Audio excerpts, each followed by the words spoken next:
Alors, salut, bonjour, bonsoir et bienvenue sur Parlons Voyage. Aujourd'hui, nous allons parler malheureusement d'une thématique qui revient de plus en plus, d'une situation qui revient de plus en plus dans les communautés des diasporas africaines en Occident et notamment tout ce qui tourne autour des documents trafiqués à gauche, à droite qui mettent parfois en péril l'avenir des gens. Lorsque nous avons commencé à préparer cette vidéo il y a cela quelques semaines, du moins parce que on s'est rendu compte que c'est une thématique qui peut intéresser pas mal de gens. Et hier, en me baladant sur Facebook, je suis tombé sur une publication qui allait directement dans le sens de là. Et puis, je vais lire plus ou moins une partie du message en question. Chers membres du groupe, je vous écris aujourd'hui pour vous parler d'une situation extrêmement préoccupante qui touche notre communauté. Des étudiants ont reçu des ordres de quitter le territoire des suites à des recours auprès de l'Office des étrangers et du Conseil contentieux des étrangers et qui est responsable de cette situation désagréable. Bon, je ne vais pas citer son nom, je ne vais pas citer le nom ici parce que bon. Et puis, il continue, il est apparu que ces personnes ont sciemment produit des documents frauduleux, plus de 500 au total, pour s'enrichir en Belgique. Ils ont ainsi mis en danger de nombreux étudiants en falsifiant des documents et en se faisant passer pour des victimes. Ces actions ont eu des conséquences dramatiques pour de nombreux étudiants qui se sont vus expulsés pour des loyers impayés ou contraints de quitter le territoire. Malgré leur culpabilité, Monsieur X et ses complices refusent de se rendre à la justice pour répondre de leurs actes. Je voudrais dire à tous ceux qui ont reçu un ordre de quitter le territoire, ne soyez pas effrayés. La justice a besoin de vous pour prouver votre innocence. Mais nous avons besoin de votre aide pour trouver Monsieur X et ses complices et les traduire en justice. Bref, je vais m'arrêter juste là et puis je ne vais pas continuer avec le reste du post. Et comme vous l'avez donc imaginé, aujourd'hui nous allons parler des faux documents, des fausses prises en charge et de tout ce qui tourne et de tous ces faux documents-là qui sont généralement vendus parfois à prix d'or aux personnes à gauche et à droite dans le cadre de leur procédure de voyage. Si tu me découpes la première fois, moi c'est Landré, je suis étudiant camerounais, je vis à Cologne en Allemagne et j'accompagne les gens qui veulent voyager. Donc ici sur Parlons Voyage, nous ne parlons que de ceux qui tournent autour des voyages et de la mobilité des personnes. Et donc du coup, au cours des 15 prochaines minutes environ, nous allons justement aborder cette thématique qui monte de plus en plus et qui mérite véritablement que nous nous y attardions et que nous puissions plus ou moins apporter un certain nombre de lumières à pas mal de personnes.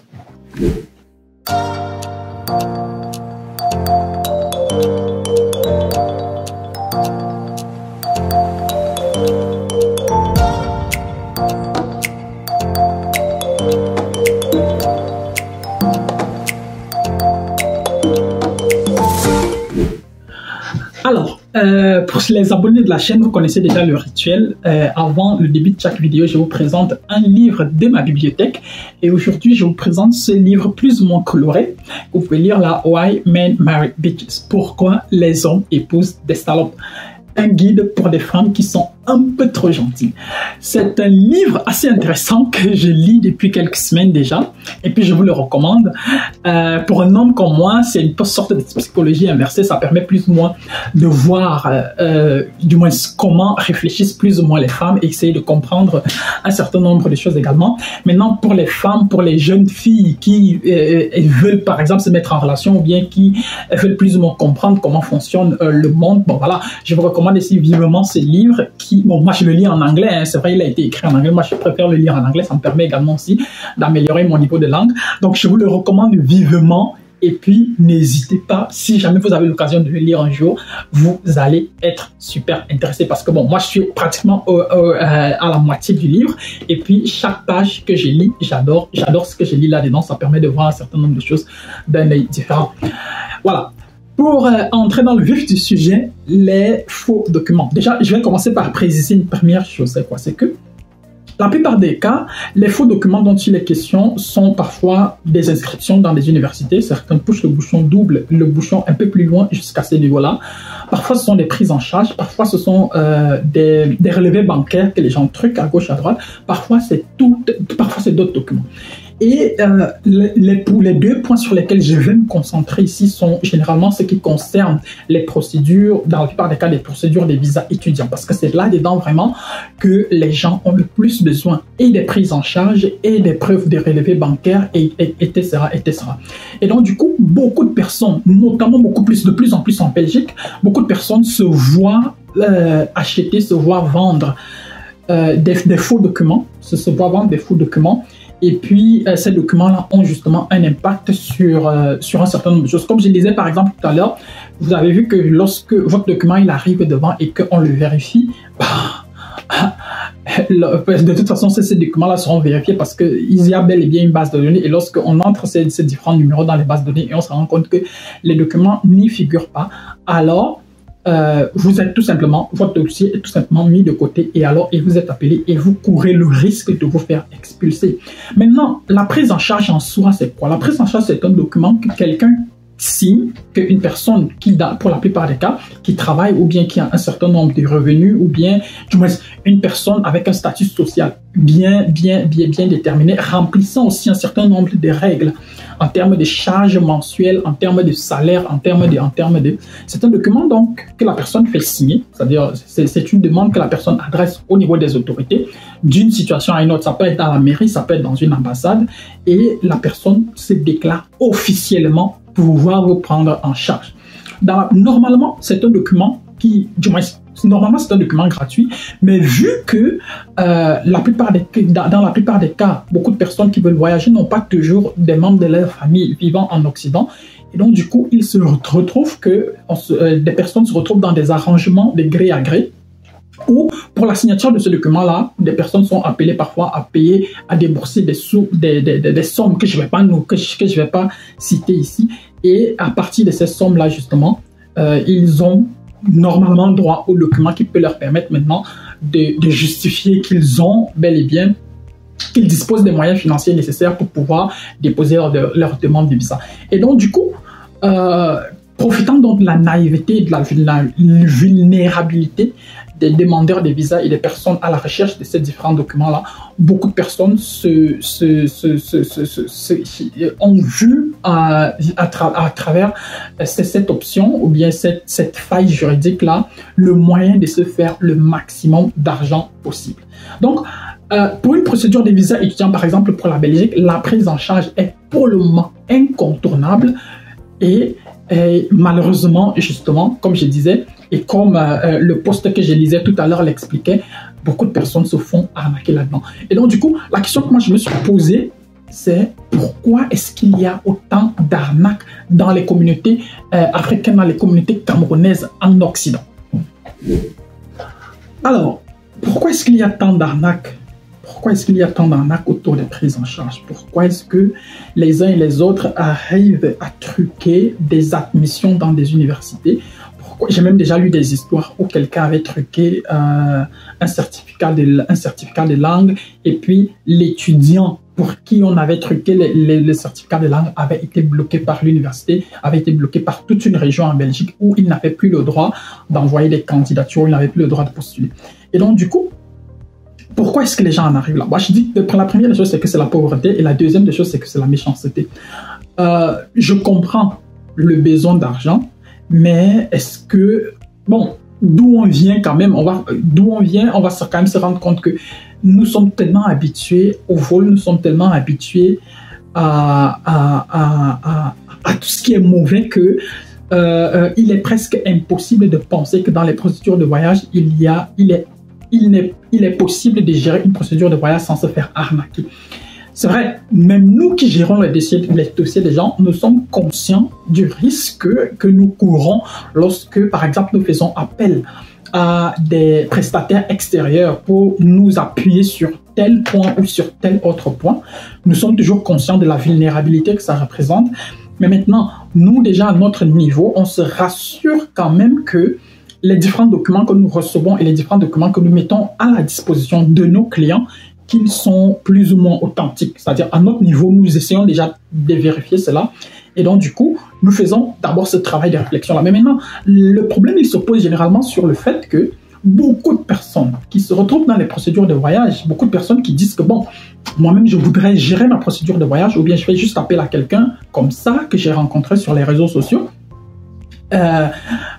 Beaucoup de personnes parfois n'ont jamais vu à quoi ressemble par exemple une prise en charge, et donc du coup il est presque impossible de comparer une prise en charge, une autre, de comparer peut-être 2 ou 3 prises en charge pour pouvoir comprendre quelle est est-ce que celle-ci est vraie, est-ce que celle-ci est fausse, ou bien je sais pas trop. Mais bon, maintenant, à côté de ça, comme je disais tout à l'heure, beaucoup de personnes même aussi se retrouvent aussi à truquer parfois des relevés bancaires. Les gens se retrouvent à truquer des admissions dans les universités. Parce que moi qui décide, par exemple, de truquer une admission à l'université et que je te donne, toi l'étudiant, qui va à l'ambassade ou bien qui va à X pour déposer ton dossier de visa, je suis conscient qu'il est fort probable que tu n'aies pas de visa. Parce qu'il suffira juste que l'ambassade contacte l'école ou l'université en question pour demander est-ce que vous avez donné une admission à X ou à Y. Il suffit juste que l'université entrera dans sa base de données et ils vous diront non, on ne connaît pas cet étudiant-là, nous n'avons pas donné d'admission à tel étudiant.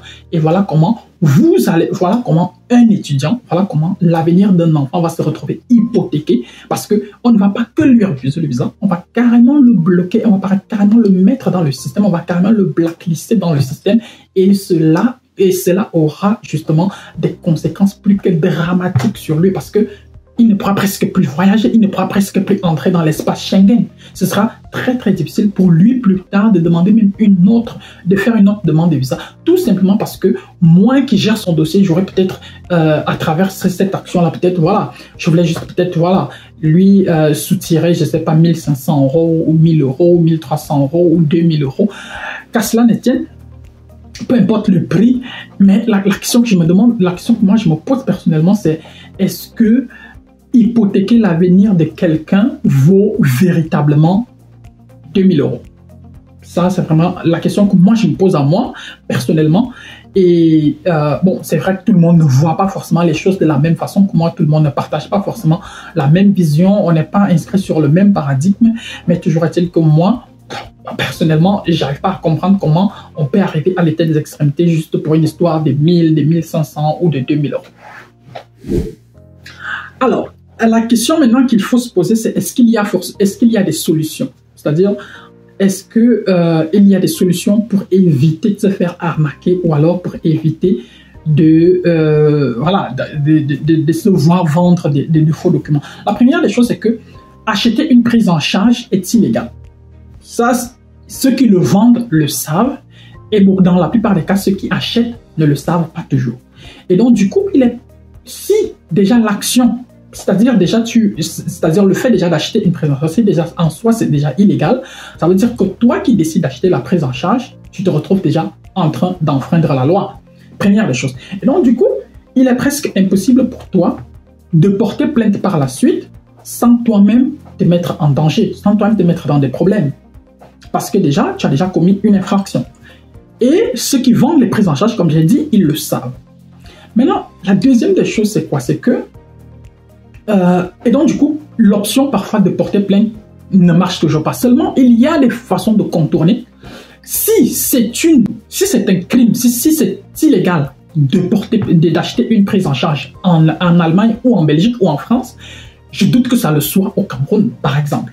C'est-à-dire, si toi et moi au Cameroun, nous signons un accord qui dit que tu dois me vendre X documents et que je dois te payer X, nous signons un document, nous avons un accord légal qui le prouve, alors ce document-là, il peut plus ou moins te protéger, c'est-à-dire toi qui te trouves encore dans ton pays, ce document-là, il peut plus ou moins te protéger dans le cas où, si jamais un jour, il s'avère que le document que tu as reçu, il est illégal, alors tu peux au moins porter plainte. C'est vrai que vous allez me dire aussi que même la justice, elle n'est pas toujours juste, c'est vrai, la justice, elle n'est pas toujours au service des victimes. Ça aussi, c'est vrai, je ne vais pas vous contredire là-dessus, mais toujours est-il que vous avez toujours le droit de porter plainte parce que si vous avez donné 2000 € à quelqu'un pour vous donner un document et que la personne ne vous donne pas un document, je pense que vous pouvez sortir 200 000, ce qui représente quoi, environ 300 € de vos poches pour porter plainte. Je ne sais pas, il y a de plus en plus de personnes qui disent que tu peux par exemple porter plainte à l'aéroport.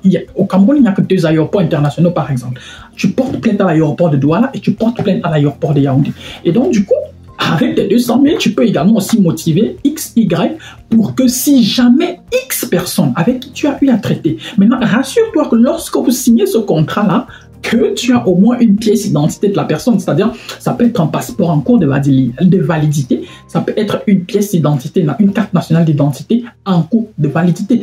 Au moins avec ce document-là, plus le contrat que vous avez signé et plus certainement aussi vos échanges téléphoniques sur WhatsApp ou sur n'importe quelle plateforme, tu peux plus ou moins prouver que tu t'es fait arnaquer. Et donc du coup, toi, tu peux donc déposer plainte pour escroquerie, pour abus de confiance, pour arnaque, pour ci et pour ça, et demander un dédommagement tu as le droit, par exemple, de demander un dédommagement allant parfois jusqu'à 20 millions si tu estimes que le dommage qu'on t'a causé vaut énormément d'argent. Parce que si tu avais eu le visa et que tu étais parti en Belgique pour étudier, en 5 ans ou en 10 ans, tu aurais certainement produit beaucoup plus que ces 20 millions d'euros que tu peux réclamer là, que ces 20 millions de francs CFA que tu peux réclamer. Et donc, du coup, comme on dit souvent, à réaction d'habits froissés, bref, j'ai oublié ce que je voulais dire. Mais bon, c'est pas le plus important. Mais comme je dis, la première des choses, c'est qu'il faut signer un contrat, il faut signer un document entre les personnes. Il faut avoir au moins une pièce d'identité qui justifie que vous avez bel et bien un contrat. C'est-à-dire ça, c'est quand c'est une personne privée. Ou alors, vous pouvez également aussi passer par des agences comme la nôtre. Au moins, quand vous passez par une agence comme la nôtre, vous pouvez être sûr d'une chose, c'est que nous n'allons pas fermer notre porte du jour au lendemain. C'est-à-dire, s'il y a un problème, vous savez où vous pouvez nous trouver parce que nous sommes identifiables. Nous avons un local, nous avons une adresse fixe, vous savez exactement où nous trouver. Et lorsque nous signons un contrat avec vous, il y a bel et bien également aussi nos contacts là-dedans. Il y a tout un tas de contacts personnels, du moins tout un tas d'informations sur l'entreprise qui sont sur ces contrats-là. Et donc, à partir de là, si vous estimez que vous estimez que nous vous avons arnaqué, alors vous êtes aussi en droit de nous porter plainte ou bien d'aller en justice et de demander que le préjudice qui vous a été causé soit plus ou moins réparé. Et donc, moi, ça c'est déjà la première des choses que je dirais. Maintenant, bon, on est en Afrique, on est des Africains. Et voilà, je ne vais pas vous dire d'aller chez le marabout, je ne vais pas vous dire de faire ci ou de faire ça, mais si vous pensez que c'est une solution et que ça peut plus ou moins vous permettre de trouver la paix ou bien de rentrer plus ou moins en possession soit de votre argent plus les intérêts, alors vous êtes également aussi libre de le faire. Mais bon, qu'à cela ne tienne, je suis vraiment désolé que cela arrive, je suis désolé que le fait que de plus en plus de personnes se fassent arnaquer à gauche, à droite. Et je suis désolé du fait que dans le domaine des voyages, dans le domaine qui est malheureusement le nôtre, il y ait autant de mauvaises foi dehors. Mais bon, voilà, j'espère que tu as regardé la vidéo, j'espère que tu as retenu 2-3 trucs ça et là, jusqu'à la fin, ça et là. Et puis voilà, n'hésite pas à t'abonner si tu n'es pas encore abonné. Tu peux également aussi nous laisser ton point de vue en commentaire. Et puis voilà, d'ici à la prochaine vidéo, voilà, porte-toi bien, beaucoup de choses à toi. Ciao, ciao.